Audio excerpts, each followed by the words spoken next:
మాదిగ ఉద్యమ సమయంలో అసూలు బాసినటువంటి అమరులందరికీ కూడా మరొకసారి నివాళులు అర్పిస్తున్నాం. సుప్రీంకోర్టు జడ్జిమెంట్ ద్వారా వాళ్ళ యొక్క న్యాయమైనటువంటి కోరిక తరతరాలుగా వాళ్ళు అనుభవిస్తున్నటువంటి కష్టాలకు ఒక పరిష్కార మార్గం ఏర్పడింది. మీ ద్వారా ప్రభుత్వానికి విజ్ఞప్తి చేస్తున్నా, జడ్జిమెంట్లు ఎన్నొచ్చినా దాన్ని అమలు చేసేటటువంటి బాధ్యత ప్రభుత్వాల మీదనే ఉంటుంది. ప్రభుత్వం అన్ని రకాలుగా జడ్జిమెంట్కు అనుగుణంగా వాటిని ప్రస్తుత డిఎస్సిలో కూడా అమలు చేసే విధంగా చర్యలు తీసుకోవాలా. మరి అదేవిధంగా మీ ద్వారా సభలో ఉన్నటువంటి సభ్యులందరికీ కూడా ఒక విజ్ఞప్తి చేస్తున్నా. మేము కొత్తగా శాసనసభకు వచ్చినటువంటి నాకు సభలో ఈ రకమైనటువంటి నినాదాలు ఉంటాయని కానీ, సభలో కూడా ఈ రకంగా నిరసన తెలియజేసే వస్తుందని మేము ఊహించలేదు. సభలో బయట కలెక్టరేట్ కార్యాలయాల ముందు గత 10 సంవత్సరాలు శాంతియుత మార్గంలో ప్రజాస్వామ్యబద్ధంగా నిరసన తెలియజేస్తామంటే కూడా అనుమతులు దొరికేవి కావు. కానీ ఈ సభలో దాదాపు 2 గంటల పాటు మేము ఆ పక్షానికి ఈ పక్షానికి ఎవరికో వ్యతిరేకం ఎవరికో అనుకూలమని మాట్లాడతలేం.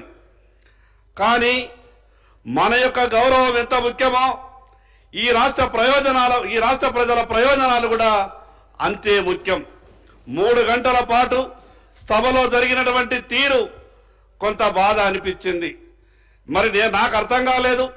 నేను తప్పకుండా మహిళల్ని గౌరవించుకోవాల్సింది, దాంట్లో ఎక్కడా కూడా ఎవరికి అనుమానం లేదు.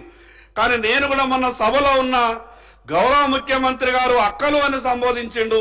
మిగతాదైతే నాకు ఏం అనిపించలేదు. అక్కలు అని సంబోధించిన దాంట్లో మనం ఇంకా పెడార్థాలు లెంకుకోవాల్సిన అవసరం లేదు.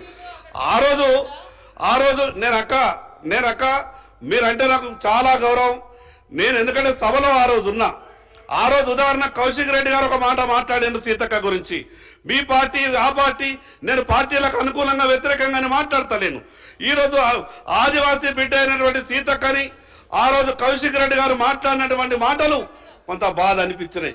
కానీ ఫ్లోలో జరిగేటటువంటి ప్రతి విషయాన్ని రాజకీయంగా వాడుకోవడం అనేది అది మంచి పద్ధతి కాదు. తప్పు నిజంగా జరిగి ఉంటే, ముఖ్యమంత్రి గారు నిజంగా మనసులో ఆ ఉద్దేశంతో మాట్లాడి ఉంటే బరాబర్ భారతీయ జనతా పార్టీ కూడా మీ పక్షాన నిలబడుతుంది. కానీ ఆ రోజు ఫ్లోలో జరిగినటువంటి విషయాన్ని కూడా రాజకీయంగా మనం మలుచుకునే ప్రయత్నం చేస్తామంటే అది మంచిది కాదు. మేము ఎందుకు చెప్తున్నామంటే, నిరసన అనేది మేము చూస్తున్నప్పుడు కొంచెం బాధ అనిపించింది. పోడియం ముందు మేము చూస్తున్నప్పుడు బాధ అనిపించింది. కలెక్టరేట్ల కార్యాలయాల ముందు కూడా ఆ రకంగా నిరసన తెలిపే అవకాశం గత 10 సంవత్సరాలు ఎవరికి రాలేదు.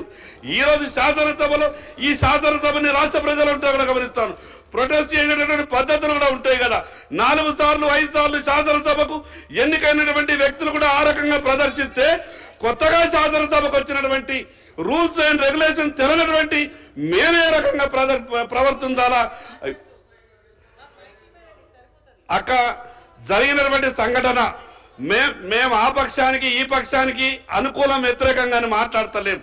జరిగినటువంటి సంఘటనని సభలో ఉండి ప్రత్యక్షంగా చూసినాం కాబట్టి గౌరవ స్పీకర్ గారికి ప్రభుత్వానికి కూడా విజ్ఞప్తి చేస్తా ఉన్నాను.